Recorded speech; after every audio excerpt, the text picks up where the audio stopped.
Australian പ്രതിരോധ സേനയുടെ 125 വർഷത്തെ ചരിത്രത്തിലാദ്യമായി ഒരു വനിത കരസേനാ മേധാവിയാകുന്നു. നിലവിൽ ചീഫ് ഓഫ് ജോയിന്റ് കേപ്പബിലിറ്റീസ് പദവി അലങ്കരിക്കുന്ന ലഫ്റ്റനന്റ് ജനറൽ സൂസൻ കോയലാണ് ഈ ചരിത്ര നേട്ടം സ്വന്തമാക്കുന്നത്. വരാനിരിക്കുന്ന ജൂലൈയിൽ അവർ ഔദ്യോഗികമായി ചുമതലയേൽക്കും. നിലവിലെ കരസേനാ മേധാവി lieutenant general Simon സ്റ്റുവാർട്ടിന് പകരക്കാരിയായാണ് Susan Koel എത്തുന്നത്.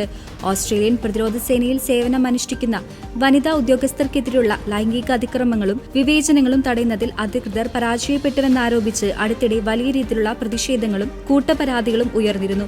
ഈ സാഹചര്യത്തിൽ സേനയുടെ വിശ്വസ്തത വീണ്ടെടുക്കുന്നതിനും ലിംഗസമത്വം ഉറപ്പാക്കുന്നതിനുമുള്ള നിർണായക നീക്കമായാണ് ഈ നിയമനത്തെ ലോകം നോക്കിക്കാണുന്നത്. സൂസൻ കോയലിന്റെ നിയമനം രാജ്യത്തിന് അഭിമാനകരമായ നിമിഷമാണെന്ന് പ്രധാനമന്ത്രി ആന്റണി ആൽബനീസ് പറഞ്ഞു. ജൂലൈ മുതൽ ഓസ്ട്രേലിയൻ സൈന്യത്തിന്റെ 125 വർഷത്തെ ചരിത്രത്തിലെ ആദ്യത്തെ വനിതാ കരസേനാ മേധാവി നമുക്ക് ലഭിക്കും. ഇത് വലിയൊരു മാറ്റത്തിന്റെ തുടക്കമാണ് എന്ന് അദ്ദേഹം വ്യക്തമാക്കി. അതേസമയം ഇതൊരു ചരിത്രപരമായ നിമിഷമാണെന്ന് പ്രതിരോധ മന്ത്രി റിച്ചാർഡ് മാർലസും വിശേഷിപ്പിച്ചു. പ്രതിരോധ സേനയിൽ നിലവിൽ സേവനമനുഷ്ഠിക്കുന്നവർക്കും വരാനിരിക്കുന്ന തലമുറയ്ക്കും സൂസന്റെ ഈ നേട്ടം വലിയ പ്രചോദനമാകുമെന്നും അദ്ദേഹം കൂട്ടിച്ചേർത്തു.